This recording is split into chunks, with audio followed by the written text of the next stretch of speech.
What's up, beautiful being? It is Oren Harris, aka O, transformational speaker, high performance coach, and artist to the core. On this video, I'm going to decode Mr. Nice Guy and unpack the gems, the layers of gold that are hidden inside of this very transformational piece. So consider this a kind of mini masterclass in mastering masculinity. Both men and women, since we all have divine feminine and divine masculine inside of us, can benefit from this breakdown. So hopefully you've already seen the piece, and it's not going to be a spoiler alert here, and you've already had your own experience before I start unpacking. If you haven't, then maybe go back and actually watch the piece and then come back to the video. So I want to start with what inspired this piece, what birthed this piece from inside me. First and foremost, I was Mr. Nice Guy.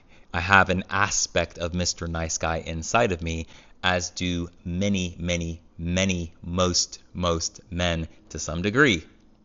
And I have learned a lot, and this piece is a reflection of my own awakening, my own journey of awakening to what I now call the awakened masculine. And I also have a real soft spot for the masculine heart in particular. I feel like there's been so much emphasis, for good reason, on toxic masculinity, the need for masculinity, and we've come historically from a history of feminine suppression, and there's been this rise of the feminine, and we're still in the rise of the feminine right now. And amidst all of that, one of the things that has been the least tended to, has gotten the least amount of airtime in my perception, and is one of the most important thing for men and their masculinity. So this piece was inspired in me from a place of deep compassion, of watching men, including myself, trying to be good men and suffering the painful irony of trying to be a good man, trying to be integrity, trying. It doesn't work. So many men are suffering in silence, even feeling deeply alone in their own intimate relationship. As much as they're being authentic, as much as they perhaps resonate with conscious relating and authenticity and transparency and intimacy, even in that sector of men, there are so many men, I definitely have been one of them, that feel alone deep in the deepest places in their heart. They don't have a handbook to their own heart, to even be able to hold their own heart, let alone be held in the heart, in a space where that masculine, brilliant aspect of the masculine mind that fixes, improves, always excels, ascends, problem solves, it's such a great asset. But when it comes to matters of the heart, that is not what's needed. That is not what is going to actually create more empowerment or healing. This is what I mean by holding the masculine heart. Perhaps the deepest masculine wound is, I'm not enough, which translates as, am I doing enough? Am I actually doing my best? Whereas the core feminine wound is, I'm too much. And amidst all of the chaos, the turmoil, the toxic masculinity, the imbalances of the masculine, the patriarchy, all of this, one of the things that's missing from the conversation is the holding of the masculine heart. It is the compassion for the masculine heart. So let's break down the piece here. Opening line. On the outside, I'm Mr. Nice Guy. But on the inside, I feel trapped and rigid like Mr. Ice Guy. Always doubting myself, Mr. Think Twice Guy. Doubt. Doubt is one of the most painful, or can be one of the most painful things for a masculine man to experience. We are so conditioned to being strong. We are so celebrated for being strong and for being clear that the feeling of doubt can be a very disempowering feeling. And this Mr. Ice guy points to something that comes from so much love, but it's a prison, and it's carefulness. Carefulness. Being careful, like walking around on eggshells in the name of love, usually innocently, in the name of peace, in the name of trying to be a good man. Being careful. The reason I say it's a prison and why it feels like ice, like you're frozen inside, trying to make the perfect move, do the perfect thing. That feeling of like indecision, perfectionism, that's what I mean by Mr. Ice Guy. It actually comes from being careful. And being careful comes from love. It's a way of the ego mind that's in fear already, trying to answer the call of love, to demonstrate love, kindness, to be cooperative, to do the right thing. But the problem with being careful is it erodes integrity and self-trust. This is what makes one frozen. This is what makes us risk averse. This is what makes us come into perfectionism. That's what I mean by being careful. And ironically, when a man is being careful, even if it's coming from a place of love, which it usually is, it actually creates more distrust. It makes the field of the relationship more shaky. And to use it in terms of man and woman, she will actually feel less safe when you are being careful with her. People pleasing. Trying to say what you think she needs to hear. Trying. Trying always comes from the mind, which means we are already disconnected from our heart. We are already disconnected from that innate divine masculine intelligence of truth that has clarity, that has direction, that is precise, that knows this is what's needed now. That takes an incredible amount of freedom and safety in one's heart to show up with that level of leadership, to show up with that level of service. And so being careful, let's talk about the flip side of this pendulum, is being careless.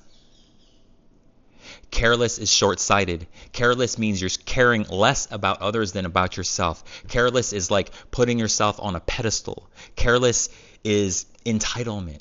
It's self-righteousness. And it is narrow by its very nature. It is usually protective and closed. And it masquerades as strength often.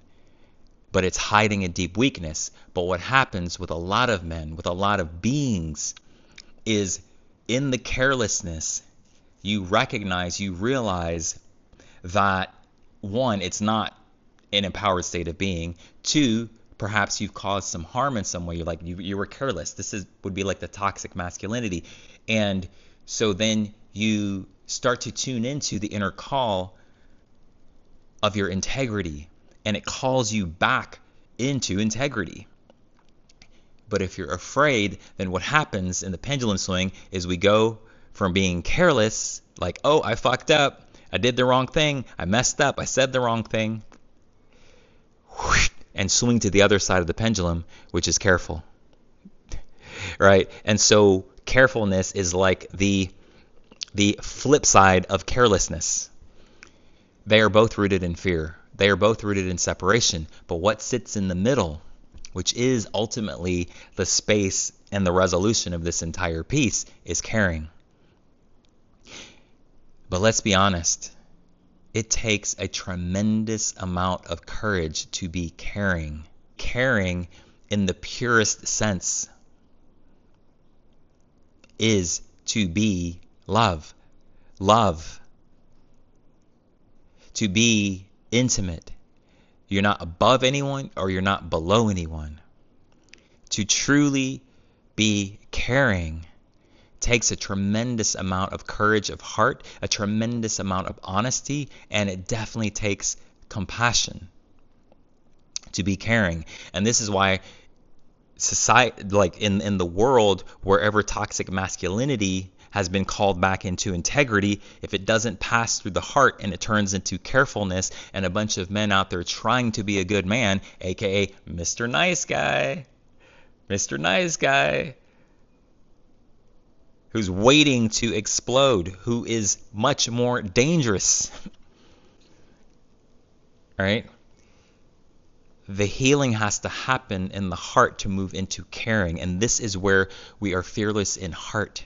This is where the sword of truth, the masculine sword of truth, the guardian of the heart, the guardian of truth exists. It exists in the middle, in caring. And so to truly be able to give a fuck, we have to also not give a fuck.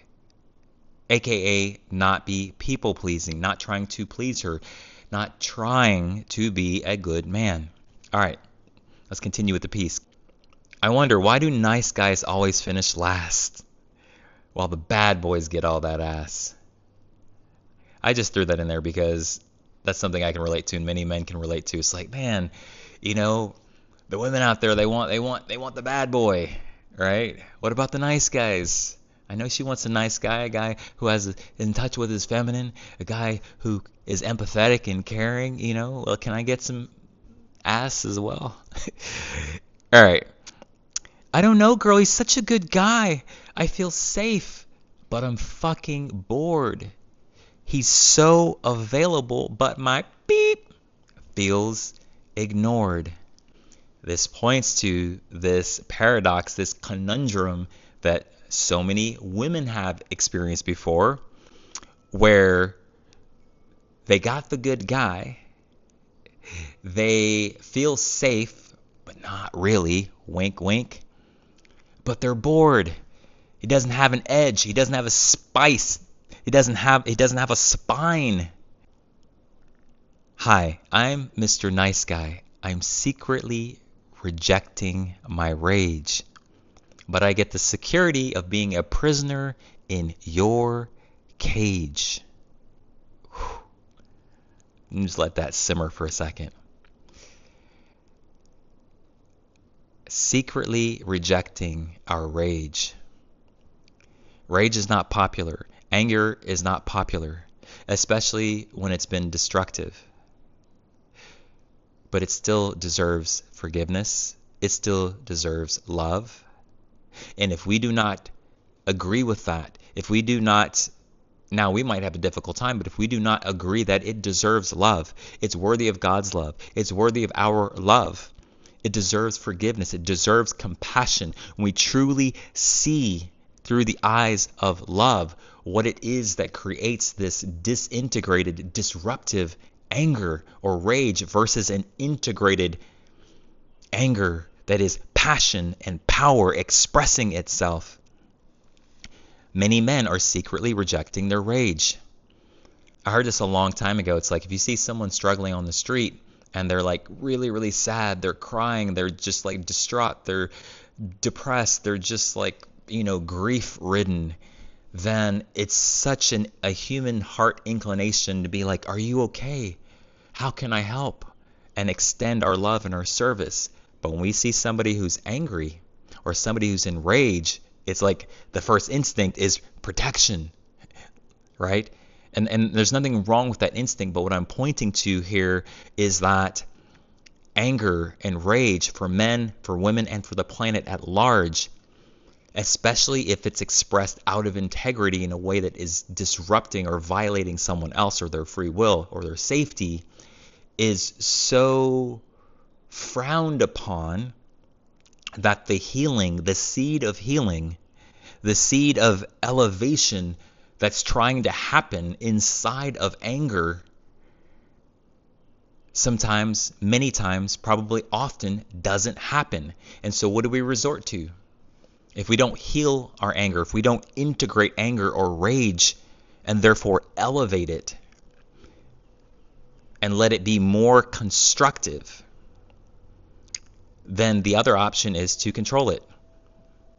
So when we judge anger or rage, when we fear anger or rage, we're not healing it. And when we do not heal it, we don't integrate it. And when we don't integrate it, then there's still the unconsciousness surrounding the anger. So secretly rejecting my rage, but I get the security of being a prisoner in your cage. The flip side of this is the man who's controlling his anger often is going to meet with the aspect of a woman who is in a state of control as well, consciously or unconsciously, for the man and the woman.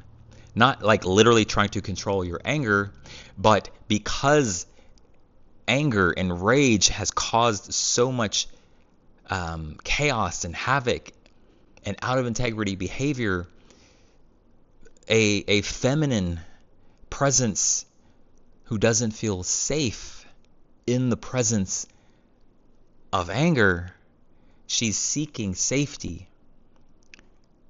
But the fear manifestation on the feminine side is control. So imagine now two beings who are in control. And where this is really slippery and deceptive is that because the anger and the expressions of anger can be so destructive versus constructive, so out of integrity, we shine the light on the out of integrity. We say justice is needed. Of course, owning up is needed.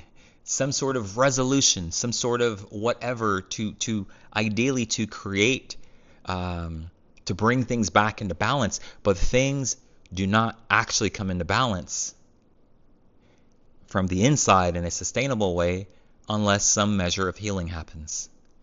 And so secretly rejecting the rage, trying to control the rage, is like a lion in a cage.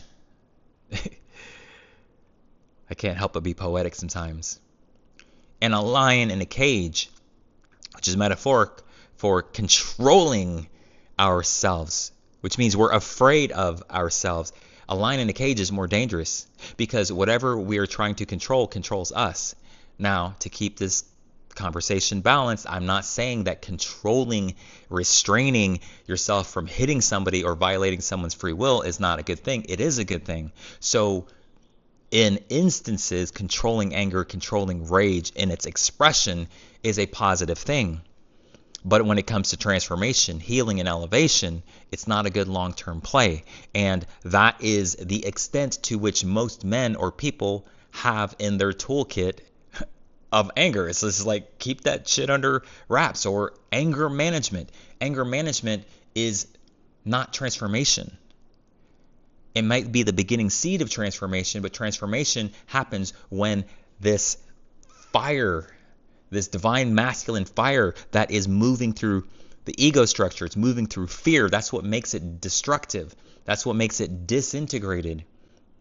To integrate it, that must happen in the heart. And this is why I said having some compassion for the masculine heart. Compassion doesn't mean agreement. Compassion doesn't mean endorsement of out of integrity behavior. But that's the vulnerable part for men within themselves and for women and for society. It's like, okay, at what point can we trust this man? Or for the man, when can I trust myself? If I've been out of integrity with my anger, and in my experience, if there's not a level of healing that happens in the heart, if there's not a level of trusting the heart, then a man won't fully trust himself. If the only resort is to use your mind and your will to control parts of yourself, it disconnects you from your heart. It disconnects you from the divine within to some degree. And so, ironically, you're not as trustable. You're not as powerful. You're not as capable of actually protecting like the masculine does. Protect. You're not as capable as providing. You're not as capable of anything. So I'll let that one simmer for now. And you can check out some of my King Codes or my Awakened Masculine Masterclass if you want to go deeper into any of these areas of mastering masculinity. All right. Walking around on eggshells, following your plan, eroding my integrity, feeling less of a man. That's what happens when we walk around on eggshells, when we're submissive, when we're people-pleasing, when we're trying out of innocence not to ruffle feathers, not to cause more disturbance, trying to love, we erode integrity. Integrity with our own heart, integrity with our own honor, our own code, our own divine masculine. We disintegrate, so we're less integrated. We're less in integrity when we're walking around on eggshells. So have compassion for yourself. Just quick little solution here. Have compassion with why you're being careful. Don't judge yourself and be like, hey, you shouldn't be careful. Stop people pleasing, because then you might start being careless again and call it strength. And it's just pendulum swinging to both sides of the spectrum. So having compassion. This is where the healing is happening in the heart for what's going on in my heart when I'm being careful? It's not wrong. It's okay. And then the fire side of that, the truth, the power that comes out of that compassion is who you're being called to be, which is caring. We're always being called to love. We're always being called to truth, which sits in the middle at caring, not careless, not careful, walking around on eggshells. If you try to just integrate the truth of who you are, the truth of your power, and you're like, oh, fuck being careless, but you don't actually heal your heart and address your little inner child in there who's afraid, and that's why you're being careful, then you won't be able to get to caring. You'll be in some false version of that, but still deeply afraid on the inside and not trusting yourself. All right, let's carry on. So then you try to encourage my inner bad boy, giving me instructions like your little boy toy. I feel emasculated, but I take the bait. I'm like, okay, I get it. Wait. I'm a bad boy. Fuck being Mr. Nice Guy. You're like, yeah, no, nice try. Oh my god. Can anyone relate to that one?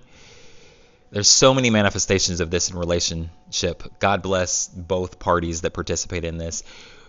Giving me instructions like your little boy toy. I've experienced so many different iterations of this, right?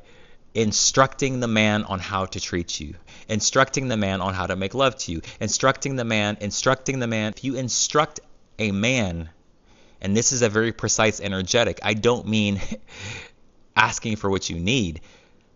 Instructing a man actually, for him, can be emasculating.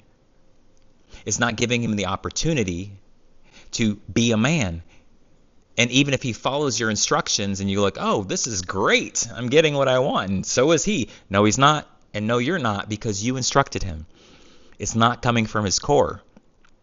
So giving me instructions like your little boy toy, right? And then be like, hey, I tell you what, I'll help you.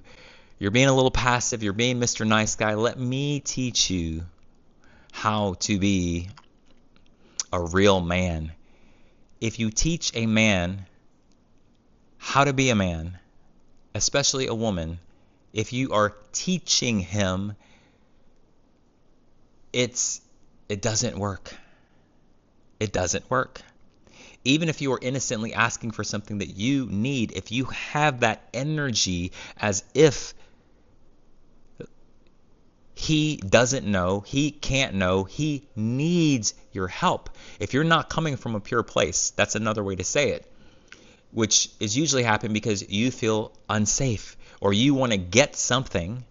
And so even though you might be offering some help, some advice, if it's not coming from a pure place, if you're not actually in your feminine heart and this effortless wisdom of the feminine heart, it's going to strike the man as being judged, as being emasculated.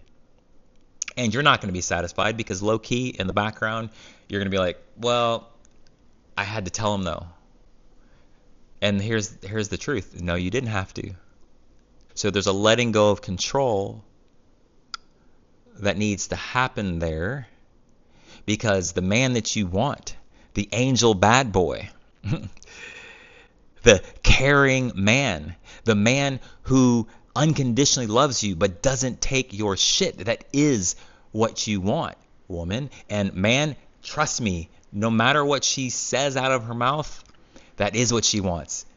A woman who's afraid might say that she doesn't want that, or say that she wants something else that's safe, but safety makes the beep feel ignored. Being safe. Like if you're a safe man, a woman actually wants a man who's caring. A man who's caring is uncontrollable. A man who's uncontrollable can actually care. And he's dangerous because he's unpredictable. But that is what women want. And that's why women and men, whoever's listening here, that's why it doesn't work if you're telling a man what to do in the way that I mean it. All right. Continuing on. You're a good man with a good heart. Just be yourself and play your part.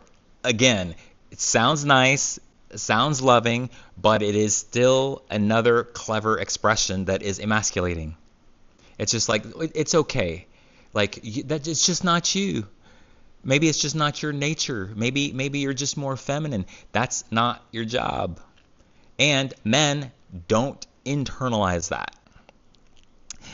All right, women, you seek safety, but you crave danger.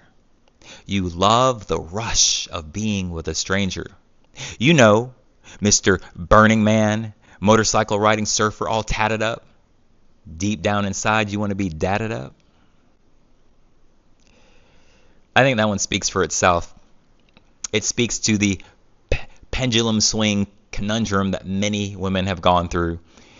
Seeking the middle, whether they know it or not, whether they know what the middle is or not. It's the pendulum. I got Mr. Nice Guy. He's so open and in touch with his feminine and like caring and kind, but he just lacks that edge, that spice, that spine, that sauce, that unpredictable kind of can make you like nervous but wet at the same time. He's lacking that. But then Mr. Bad Boy, nothing against Burning Man or motorcycle riding or surfers. It's poetry, it's art. Mr. Bad Boy, you find out that even though the rush, because you're like, ooh, he's unpredictable, ooh, he's got that edge, ooh, I'm turned on, ooh, look at those muscles, that is a temporary high. And often what comes, if it's the bad boy that I'm talking about, which is secretly low-key insecure and masquerading as strength, but lacking being in touch with their heart, lacking being in touch with the feminine, lacking true empathy, intimacy, right? Then you're like, oh man, once the rush wears off, which is the next line, once the rush wears off and his leadership starts to feel mean, the lack of intimacy has you feeling empty and unseen.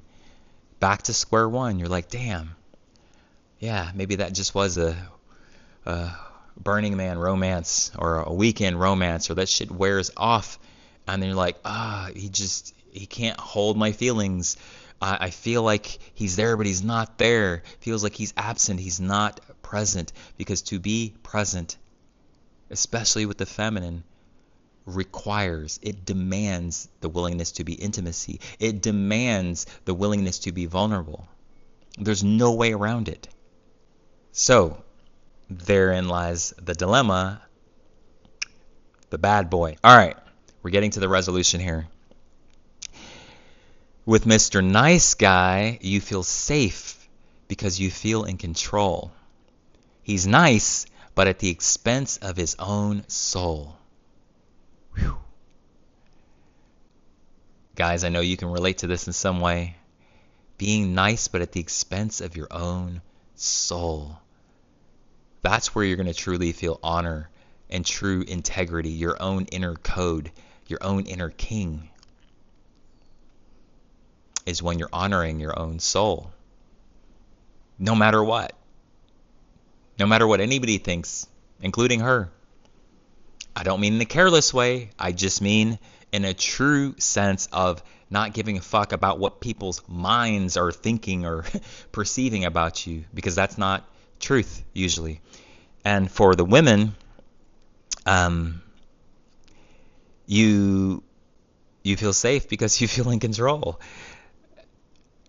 I would break that one down, but that's not the main focus of this breakdown, this decode.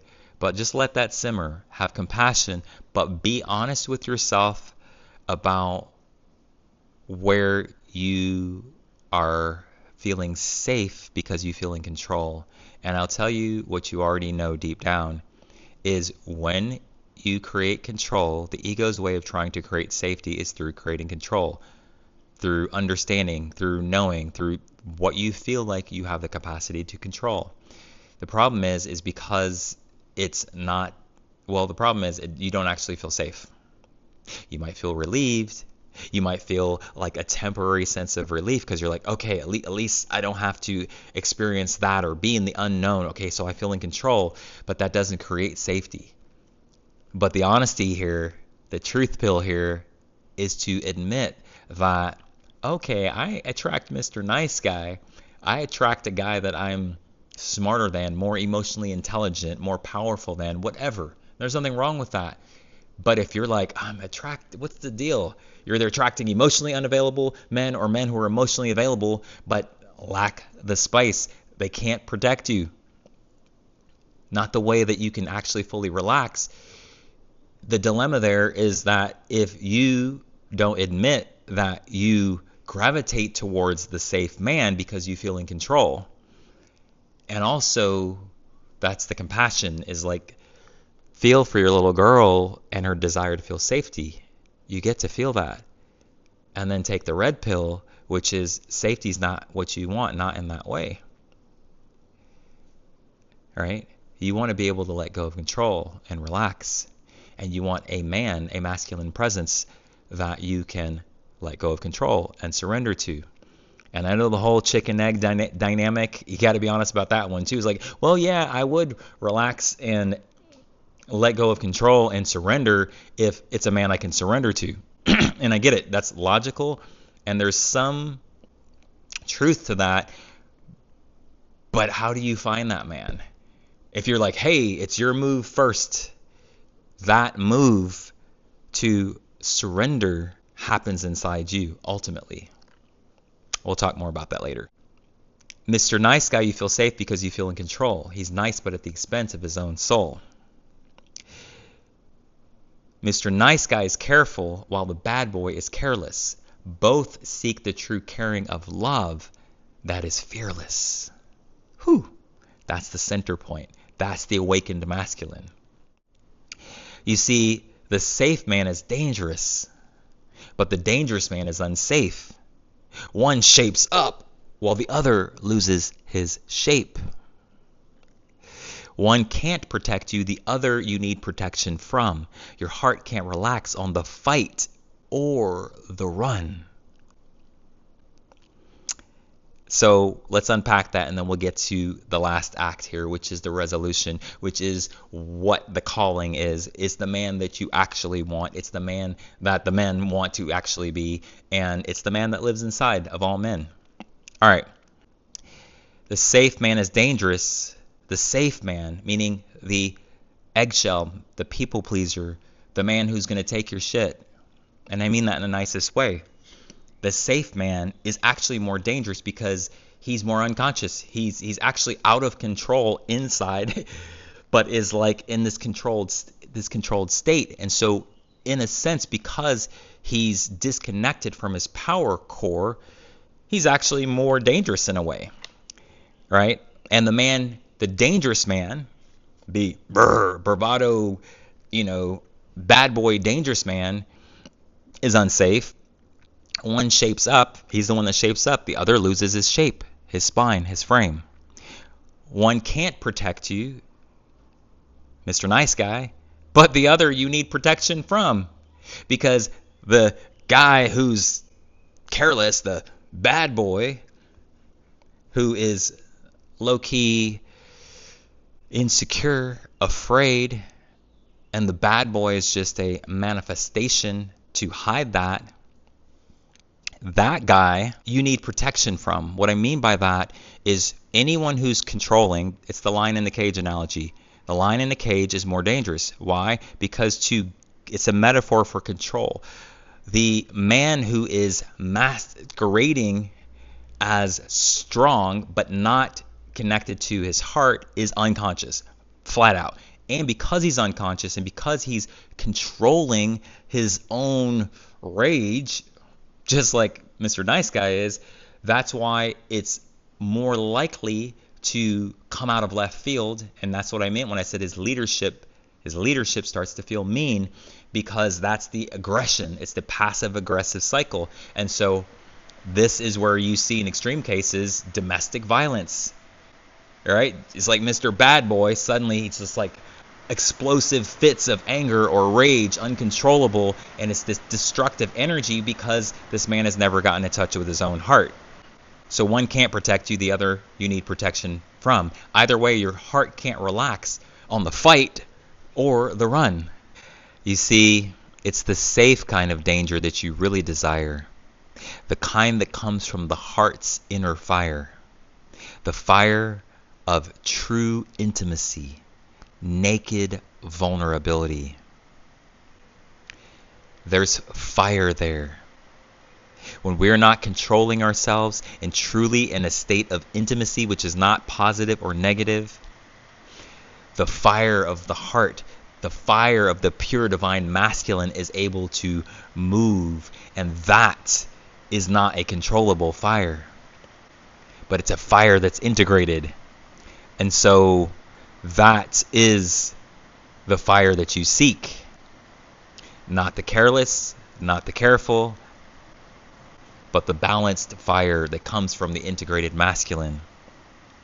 Surrendering to love and letting go of control. Trusting life, the mystery of the soul. A man's masculine energy is only as strong as his ability to trust life. You could also say trust God, trust his intuition, trust the unknown, trust in something that goes beyond the five senses. Yes, there's a strength that comes from intellect, knowledge, things that we can perceive and control in the five senses, but that deep-rooted, transcendent trust that allows the awakened masculine frequency of God to pour through unobstructed, to be a transparency through which God can flow through us, in us, and as us. That requires surrender. But just like the handbook of the heart that's missing from every classroom on masculinity, so to speak, it's getting more and more. It's the same thing with surrender. It's like, what is that? How do you do it? All right. So fuck it. No more Mr. Nice Guy. Mr. You're cute but nice try. Mr. Lacking the spice guy. Mr. Doubting myself, think twice guy. I am not a nice guy. But I'm kind. I live in my heart and not in my mind. I trust the divine. I have a gentle heart with a fucking spine. That's a transmission in and of itself. That's a 4-minute mile. Something that is rare, but it is possible, and it exists inside of each one of us. Those two things do not need to be separate. You can have a gentle, compassionate, loving, accepting, allowing heart and a fucking spine, a fire at the same time. And in fact, I don't know that you can have one without the other. If you can't permeate and embrace that inner fire, then you're still somewhat in a state of control. And you might just be appearing to be completely loving and compassionate. It's the two sides of love, the fire and the water, the masculine and the feminine. The third and final act here. I gave up trying to be a good man, and I chose to be a God man. A good bad boy. A bad boy angel. A savior in the streets, but a freak in the sheets. If you want to be a God man, which is a man of honor, a man of integrity, a man who's connected to his core and his obedience is to the divine within him, a man who holds the masculine sword of truth. This is what I mean by a God man. You have to give up being a good man. Now, a God man is inherently a good man in the empowered way of meaning a good man, a good person, a good human. But the good man is kind of like the nice guy. You have to let go of trying to be a good man. So you're letting go of the trying and being perceived as being a good man. Because to truly, unconditionally love and serve your woman or the feminine or anyone, to truly be able to serve at the highest level, to protect at the highest level, to provide at the highest level, you have to be willing. You have to go through the initiation of standing in truth, standing in true love, standing in service to another and being perceived as if you're not loving, as if you're not caring, as if you're not a good man. Perceived.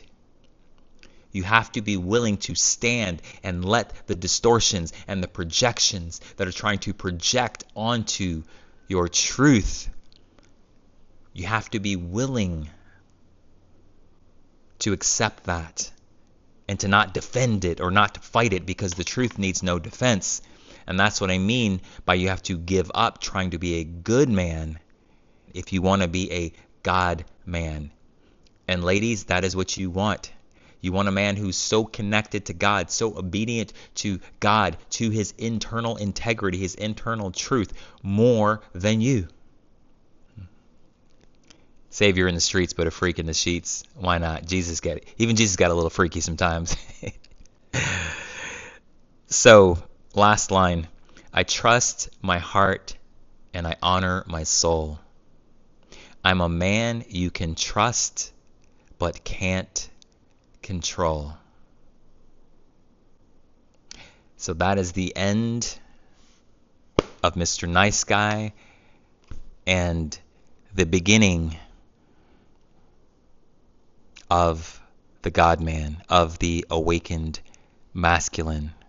Something, as I said, that is so desperately needed on this planet, especially in positions of power and positions of leadership, because the integrated man, the God man, the bad boy angel, the integrated masculine is trustable, because his come from is not selfish, which is a form of protection. It's not taking. He can encompass the whole and hold it all, because God can hold it all. Love can hold it all. And the God man is connected to God, and is definitely not lacking any flavor or any sauce. In fact, it is the ultimate sauce, because a man who is truly, and this is more rare, we need to be honest about this, a man who is truly free within himself, loves himself enough, knows himself enough to actually be free, is unpredictable even to himself, because he's not fighting the mystery of life, which means he's not fighting the mystery of himself. There's spice for days in that. And don't get it twisted thinking that there is any lack of polarity. It is the ultimate polarity when you come into a state of union. It is the ultimate state of power to be in this state of union. And this is how I'll end it. I'm just saying this, maybe broadening the context a little bit here. When we are at the peak of our power, when we are at the peak of our power to create, to perform, to protect, to provide, we are in union. We're in a state of union with our own soul, our own true self, and with the divine.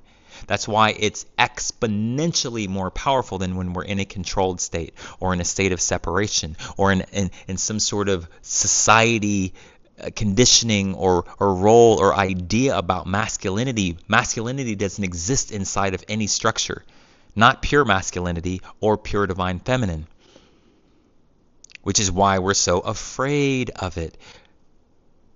But the divine masculine, and I'm just saying this again in the context of men and women, kings and queens, knowing that we all have both. Only a man who's connected in the way that I'm describing is not only not afraid of your feminine, but welcomes all of it. All of it.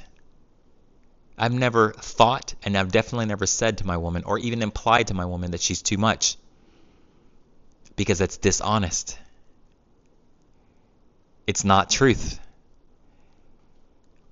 If a man were to say, you are too much, what that's secret for is, I'm afraid.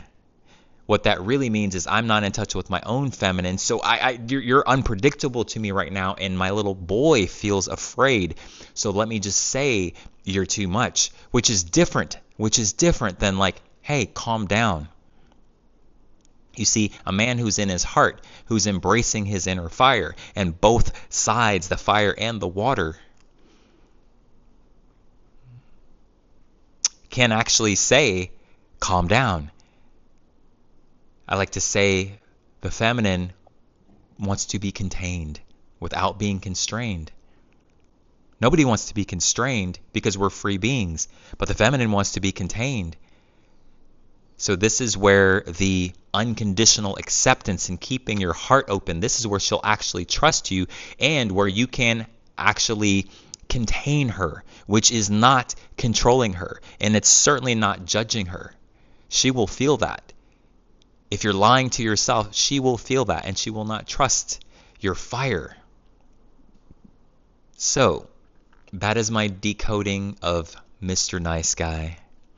And to just wrap this up, the traditional masculine or ego masculine evolves into the divine masculine. We're really getting in touch with our heart and our soul and the divine within. And then the awakened masculine it's not a finite point. It's not like you just arrive there and you're just there now. I'm the awakened masculine. It is a space of transcendence. It is a space where you become more of a transparency through which God can flow through which the power of the divine masculine of God can flow through you and use you. You become more of a conduit. You become more of a consistent availability for love, which is not a state of perfection. It's a state of devotion. It's a state of surrender. It's a state of willingness. It's where you have given your free will to the fire of truth, to the fire of love, and that's why you are a worthy leader or king to hold, to wield the sword of truth. There's an integrity there, and it doesn't come from the perfection. In fact, a perfection actually leads to carefulness, which actually leads to less integrity, and therefore leads to less trust. So the awakened masculine exists inside of all of us, and we're all being called into it. And in the awakened masculine, it's integrated with the feminine. And so in our highest states of performance, peak performance states of consciousness, like flow states, it's actually a state of divine union. Even if we're masculinely focused, meaning like we're focusing on this energy of I create, I dominate, even if we're flowing our energy in that way, the internal state, when we're actually the most powerful, it's because we're simultaneously integrated with the feminine. So that receptivity, that openness, that availability, all the characteristics of the feminine are integrated when the masculine is at its peak. And I will share more about all of these in the various programs, masterclasses, and if this is resonating with you personally and it's really, really hitting something inside you and you want to explore working with me one-on-one, you can reach out and inquire about that. And if I have space, if there's a resonance there, if there's an alignment, we can explore how I can be of service to you, because I'm very passionate for men and for women to come into this integrated state of divine union. All right, that is all for now. Thank you for being with me. Thank you for listening. I love you. Ciao for now. Peace.